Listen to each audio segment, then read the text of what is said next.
তাঁদের সংশোধনের মাধ্যম। সংশোধনাগারে এরা রয়েছেন অনেক দিন ধরে। বিভিন্ন জেলায় এদের বাড়ি। প্রত্যেকের মিল, সকলেই সঙ্গীতকে ভালোবাসেন। তাদের নেই মুক্তবেদী, আর তাঁদেরকে সঙ্গীতের শিক্ষা দিয়ে মুক্তির আলো দেখাচ্ছেন তপন রায়। অ্যালবামের জন্য রেকর্ডও করা হয়েছে মুক্তবেদীর গান।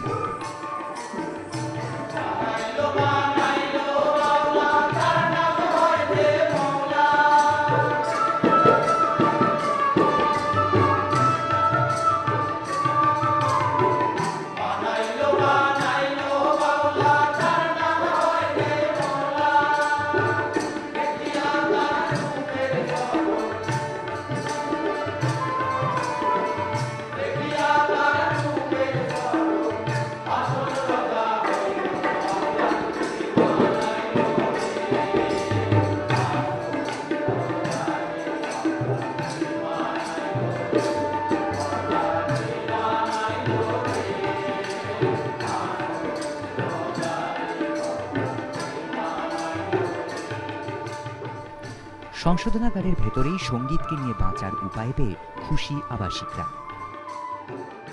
ধরুন 11 বছর এখানে আছি, মানে সমস্ত আমি যখন ভেতরে এলাম যেন সমস্ত ব্যাপারটাই অন্যরকম। মানে এখানে অনেক ধরনের শিক্ষা হচ্ছে, পড়াশোনা থেকে আরম্ভ করে নাচ গান তো রয়েছেই, তারপরে ছবি আঁকা রয়েছে জেলখানার ভেতরে, মানে সব রকম, ফুটবল ক্রিকেট খেলা। এখানে এসে ভালো লাগছে, খুব ভালো লাগছে। গান বাজনার মধ্যে দিয়ে আমাদের দিন কেটে যাচ্ছে। সঙ্গীতকে ভালোবাসি বলে সঙ্গীত শিখছি। মাস্টারমশাই গান শিখিয়েছে। গান নিয়ে সারা জীবন যাতে কেটে যায়, এই গান নিয়ে। এদেরকে সঙ্গীত শিক্ষা দিতে পেরে উচ্ছ্বসিত তপন বাবু। সংশোধনাগারে যে কাজগুলো হচ্ছিল সেটা দেখে আমার ভালো লেগেছিল।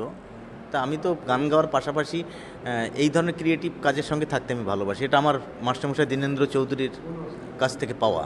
হ্যাঁ, মানে উনি যেটা ক্রিয়েশন জায়গাটা উনি খুব পছন্দ করতেন, সেই জায়গা থেকে আমার মনে হয়েছে এরকম কিছু কাজ করা যায় কিনা। তারপর আমার সাথে কর্তৃপক্ষের কথা হয়, ওরা খুব উৎসাহ দেখান এবং সেইভাবে আমি ভাবলাম যে এদের নিয়ে কীভাবে কাজ করে। তখন ওনারাও আমাকে বললেন যে একটা গানের দল যদি আমরা করি, হ্যাঁ, কারণ ওই তখন ব্যান্ডগুলোর খুব একটা চল শুরু হয়েছিল। তারপর আমার হাত দিয়ে মাদল তৈরি, যেহেতু মাদল খুব সাকসেস, তখন ওরা বললো যে না, একটা দল দেখুন তৈরি করা যায় কিনা, তাহলে সেইভাবে এদের করা যায় কিনা।